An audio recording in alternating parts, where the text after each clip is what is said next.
Brian, you were saying you're happy for the Portuguese as a football nation to be heading to another World Cup.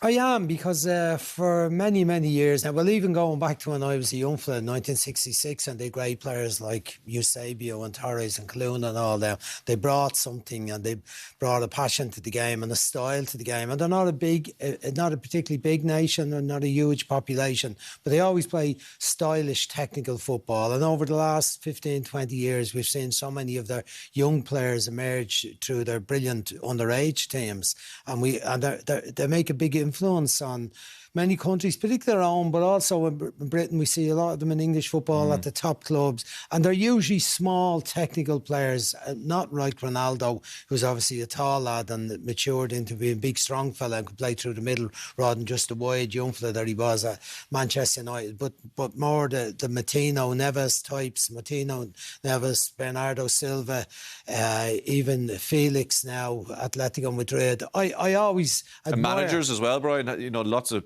Portuguese managers, because of the quality of the football and the success the teams, and Marino's success with Porto, the managers have started to emerge too. But I think it's just the style of football that they always play, nice, neat, attacking combination football, and there's always plenty of room for those small, let's say, some quick but tidy players, not always the fastest, speedy merchants, but technical players. And, you know, I'm glad to see them making it again. And I'm glad for Ronaldo, but probably for more of the young players that have come through in more recent years. But can you take up that point you made before the break, Damien, that for all the technical ability that they have and the style that they are capable of playing with, you don't quite feel it's all fitting. Now, we're going to see some lovely moments. Bruno Fernandes's a second goal in particular was a great goal. But you don't feel it's quite all clicking together. No, I think when you look at it on paper, they have everything. I know Ruben Diaz didn't play tonight. We saw him in the celebrations. He'll come in at centre-back, probably alongside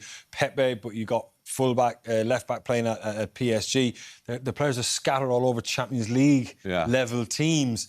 And they just made hard work of... We saw a lot of them in the group, obviously. We saw them make hard work of the two Ireland games, considering the skill that they have.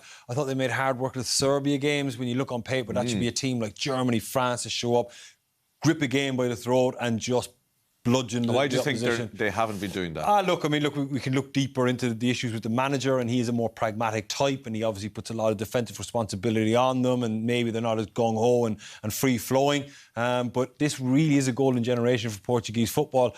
I wouldn't hold out much hope for them in the World Cup. I think they'll probably get out of their group because they'll be seeded, but I think as soon as they come up against a top-tier nation, I think they'll really struggle. But look, even look at the Euros in 2016, lots of draws, drab games. They're not an amazing sight to watch, which when Brian lists off the amount of players there, and just reiterate his point, look at like Porto's balance book. You know, I've ever looked at their numbers of players that they've sold on. I mean, it's astronomical, the amount of money that football club has made, and Sporting Lisbon and Benfica to a lesser extent. But I don't know, I just always feel a little bit underwhelmed watching Portugal. There should be a bit more from them.